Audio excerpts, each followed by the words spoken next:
Everyone's trying to cope with today's rapidly changing economic conditions. And to find out how they're coping, our reporter Carol Taub visited Santa Fe Community College, where there's a good cross-section of people of all ages and backgrounds. Corey Griffin, a 36-year-old staff member, worries of becoming a one-income home. The changes in her life are ongoing. Well, so far, I haven't been terribly affected, but my partner is potentially losing his job if his company closes down. So that may make us a one-income home. That'll be difficult. But so far, just in terms of gas prices and things like that, I've become more conservative about how many times a week I go out to eat. Once a week lunch, once a week dinner. I think about going out more, about how far I drive, how many times I go out a week. I go to the grocery store every 2 weeks instead of every week. Try to be a little smarter, not make those bi-weekly trip instead. So it's just wiser. Dr. William Potter teaches in the English department. He's incredibly concerned how this will play out among his students. I teach here a course on globalization, and what we're learning there is that the world now is far more interrelated than it used to be, that, what might happen in Hong Kong is going to affect us and vice versa. No one can remain immune from what's going on anywhere in the world now, and I feel most for the students.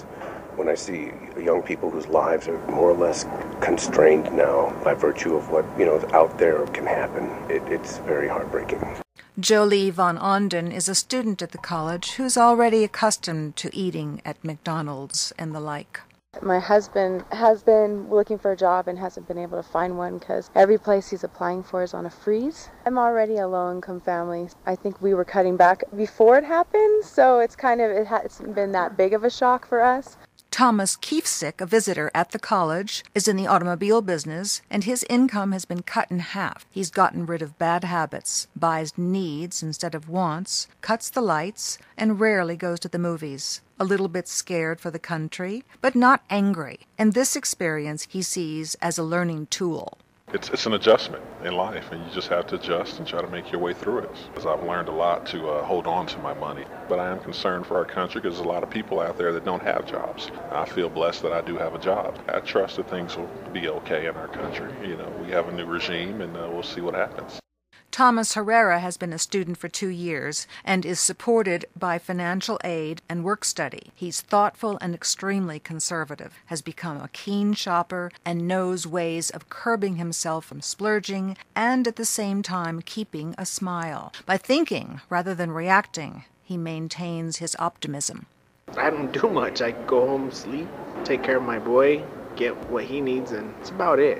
One of the habits I have is while I'm at the store, I'll pick it and throw it in the shopping cart. Before I get to the checkout, I'll throw whatever's out aside. My budget, what I intended to spend there, which usually isn't a whole lot, and I'll throw everything else out.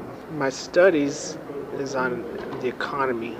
However, the market always recovers, just a matter of time. It is a plus to see a commander-in-chief as active as he is right now, doing what he is. What effect that will have on the economy, it's only time will tell.